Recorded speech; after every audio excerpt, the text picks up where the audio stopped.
The Atlanta Hawks really haven't made too many moves this free agency period. It was headlined by their big move, trading DeJounte Murray. And in this video, I'm going to tell you the 3 individuals that I think the Atlanta Hawks can choose, sign, that will make them, I'm not going to say contenders, but better. And it will help them on their playoff push of the future. Now, in regards to these 3 guys, I think they all can help Atlanta right now, and I'm just going to get into it. The first individual is Tyus Jones. Now, he played his previous years at Washington. He was a guy that averaged 12 points per game. He's a very, very, very, very, very, very good backup point guard because he can do several things. Number 1, he can initiate the offense. Number 2, he can shoot, and he can shoot at an elite clip. Number 3, he makes threes. And number 4, most importantly, he does not have to have the ball in his hands to make plays. He can be a off-ball guard when you need him to. Now, I say this because he will fit in very well with Kobe Buffkin. Now, we want to give some time to Kobe Buffkin to allow him to develop and to allow him to grow and to allow him to be a better player. And I think it's important for that second unit to allow Kobe Buffkin to run the point guard. But you can bring in Tyus Jones because he can play off ball.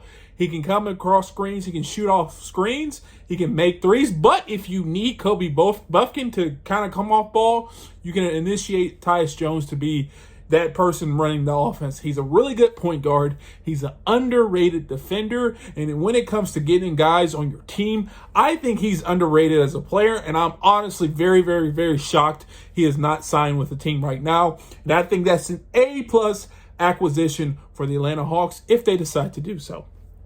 Player number 2, I think this guy has gone under the radar a lot. And I think you can get tremendous value for him at this point of time, and that's Spencer Dinwiddie. A lot of people said he went out to L.A., lost himself. There's a lot of players on that L.A. roster, the Lakers, and he honestly didn't find a role, to be completely honest. I think he was down. Maybe he was at 7 points per game, and a lot of people said, hey, this guy's done. And I think because of that, the Atlanta Hawks can throw an offer his way, get him for fairly cheap, and he could be a very, very, very high contributor on this Quinn Snyder team. Now, reasons why I like Spencer Dinwiddie. It goes back to the point of, hey, the Atlanta Hawks have currently built the roster, and they're missing a couple things, but one main thing on that second unit, and that's a shot creator or a person who can run and initiate the offense and create plays for other people, and I think Spencer Dinwiddie fits that bill. He's also a guy that could come in late game situations if he's hot. He's a guy that you can play. He can play defense when he decides to play defense, but he's a bigger guard who can really, really, really, really, really get his own shot and make shots at an elite clip. If you look down the Atlanta Hawks roster, they seem to be missing players who can create their own shot and make their own shot outside of Trae Young. And I think inserting Spencer Dinwiddie for the right price is a A+ move as well. Imagine Spencer Dinwiddie coming off the bench, him, Bogdan Bogdanovic, or Kobe Buffkin and Spencer Dinwiddie. He's also a guy that can initiate the point guard. He can make plays. He can initiate the offense, but he can play off ball as well. He can play in a set with Kobe Buffkin, or he can play with Trae Young. I think he's a very, very, very, very underrated player, and don't let that 7 points per game last year fool you. He's a lot better player than that. Third and final person that I think the Atlanta Hawks should and need to pick up if they want to become a contenders in the future, and that's honestly Luke Kennard.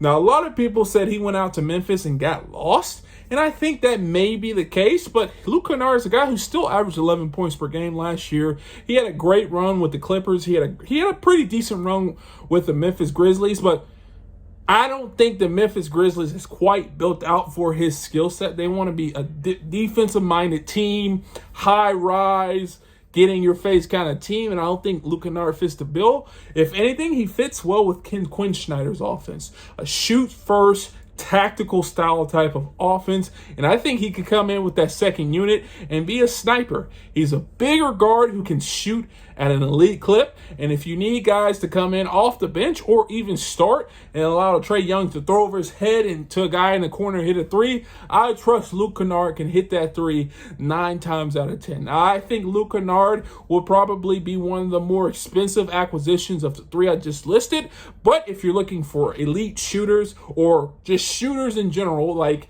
Landry Fields kind of mentioned, Luke Kennard has to be an individual that you think about and an individual that you want to sign to the roster. Now, all three of those guys will fit well within the current roster. We won't go out and try to get other guys to kind of mess up and mismatch and mess up with the gel that Landry Fields has created. So those are my three guys that I decided and that I think the Atlanta Hawks should sign, and I think they all will fit very, very, very, very well with the current roster. If you agree with me, leave a comment down below. If you don't agree with me, leave a comment down below. I'm open to all of this.